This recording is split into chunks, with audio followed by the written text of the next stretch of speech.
Okay, used up my last loaf of bread. So this one is ready to be put in a bowl to go through the first rise. So here we go. Another 3 loaves of soft bread. I asked Mark what he would prefer, if he would prefer buns or loaves. And he decided he would prefer loaves, so loaves it is. We always like to have some bread loaves in the house anyway. Okay, meanwhile, I have been playing with the software on my new Harvest Right freeze dryer. I have named it our Homestead for the time being. That's really not the name I want to end up with, but until I figure out what to name her, she's our Homestead. And I thought I would play with some of the menus here to see what I could find out. I'm sure that there's a lot of menus behind these that I cannot access, but these are the ones I can. First of all, I've got version 5.5, and if I touch that, it actually expands, so it's version 5.5.25. So push that back. Now the little logo gives me function testing, so it will test the pressure freeze, the heat, the vacuum, the auxiliary relay. It tells you what the room temperature is, what the tray temperature is, what the pressure is, and gives me date and time. And I believe I had to adjust the date or the time, not the date. The date was right, but because this came from Utah, I think there's a 2-hour difference between them and us, because I had to adjust the clock for a 2-hour difference. So press done, and I wondered if there was anything behind the full logo, and sure enough there was. And this is where I was able to adjust the time. Okay, and it gives you the setup configuration. So last was 24:04:06. System hours used was 33 hours. Batches completed was 2. So it was my first bread test batch, and my beans, that was my first real usage. The pump hours was 22. There's a factory number. The pump setting is a Premier oil. The display temperature is in Fahrenheit. That can be changed to Celsius, I understand. And it says that when the process completes, vacuum off. Oh yes, and that is where I was able to set the time. Customize. It is factory reset at initial freeze of 0 Fahrenheit. I could increase that to -10 Fahrenheit, but I decided just to leave it at factory reset for now. Extra freeze time, I think they had it at, oh no, that is factory. I didn't change that. So it is 1 hour extra. Dry temperature is 125, and I read in the book that you can increase or decrease that, but there are issues for doing either one, so I'm leaving it alone. Extra dry time is set at 2 hours. Now, I'm in the middle still of winter, and the heat's on here, and the air is extremely dry, so I don't really need extra dry time now. I suspect when we get into the more humid weather, I'll definitely be using the extra dry time, and maybe even increasing it beyond the 2 hours. I also understand that the extra dry time is specifically used to make candy, and I'm not really in the frame of mind to make candy at this point in time, so leaving that alone for now. And yes, I can turn off the extra dry time or allow it to process. And as I said, because we're in the middle of winter, well, early spring, I guess, and it's still very, very dry here. I'm just not using extra dry time, but the day will come. So that is all adjustable, but I just leave it alone. And of course, the way you can name our new freeze dryer is just by touching that, and it gives you a keypad. So there you can uppercase, lowercase, save, cancel. You can change it anytime you want. So if you've named it incorrectly one time, or you want to change the name or whatever, it is accessible through that menu. So either you just cancel because I've already saved it, but all you have to do is touch the name, and it gives you the keypad to make the changes you may want. Okay, that is it. So those are the features that I can access. It looks like this is a little, I don't know if there's a little drive behind there. It's a little separate compartment with 2 screws on top, so that can be pulled out. There's also a little UBS port on the side of the unit. Let's see if I can show you that. That's it right there.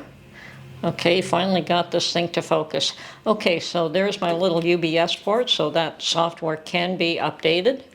And 2 screws for this little unit, little block here. And I suspect that you can take out and replace the whole software, the whole control software unit if necessary, but with the upgrade I don't see that there's any need to. Okay, that is about as much as I have control of to manipulate any software functions within the unit. I'm sure that there's a tremendous amount behind the scenes that someone could change, but that won't be me. And I have no interest in getting into the programming aspect of this anyway, or even understanding it. Just configuration and being able to set up functions to do what I want specifically is more than adequate. So, pretty interesting. Okay, so here we are again. I've got 3 loaf pans already. I've got this dough it's doubled in size, no problem. So what I tend to do is weigh it out and try to get them all equal amounts, sizes. And let's first start by punching in that dough. And then we will split it into 3, put it in the loaf pans, and obviously put it in the oven. But for now, okay.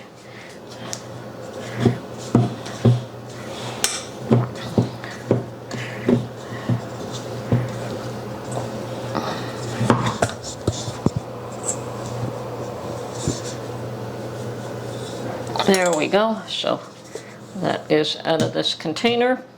And we're going to try and get 3 equal portions here. Okay. And adjust if necessary.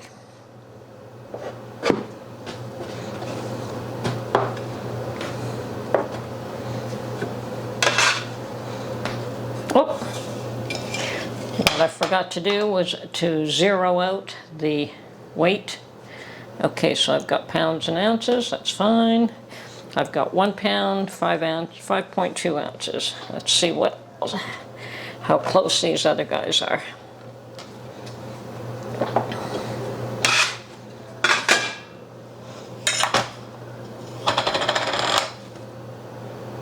$1.7. This one's a bit bigger.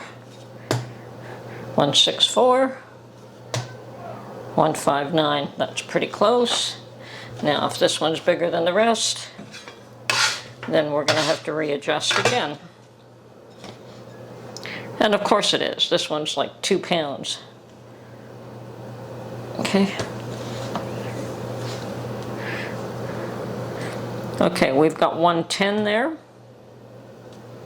A little bit more, perhaps. So 19.5. Let's see how close we can get these.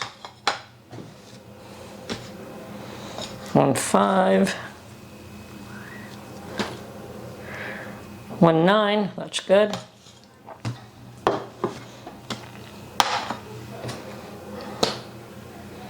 1.88. Okay, we'll just take a little bit more from that one. Okay, 19.8. 19.8. 18.5. Give back a little bit more. 191. Okay, I think that is close enough. You can drive yourself crazy trying to get them all equally. the same size, and it's not necessary. So all I'm going to do now is spread these out into a rectangle and roll it up.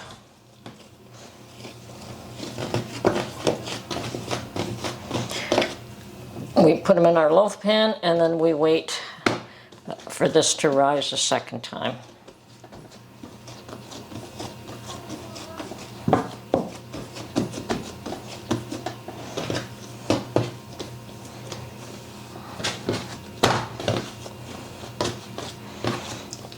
Pretty quick and easy, actually.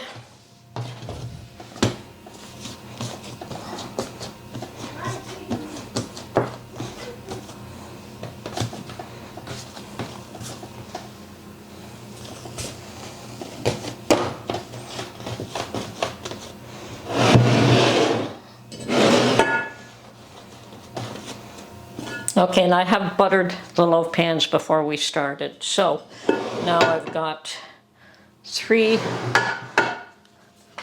buttered loaf pans with bread. I'm going to cover these up. I'm going to wash my table here where the dough was resting, and let these rise for another hour. And then they'll be ready to put in the oven. Okay, I had to rush out for a few minutes, and meanwhile these, oh good, the oven's ready. These had plumped up just nicely, so I've just preheated the oven, and I heard that it is up to heat, so they're going to go in right now. Okay, and I will be baking for 40 to 45 minutes and then pulling them out when they're done.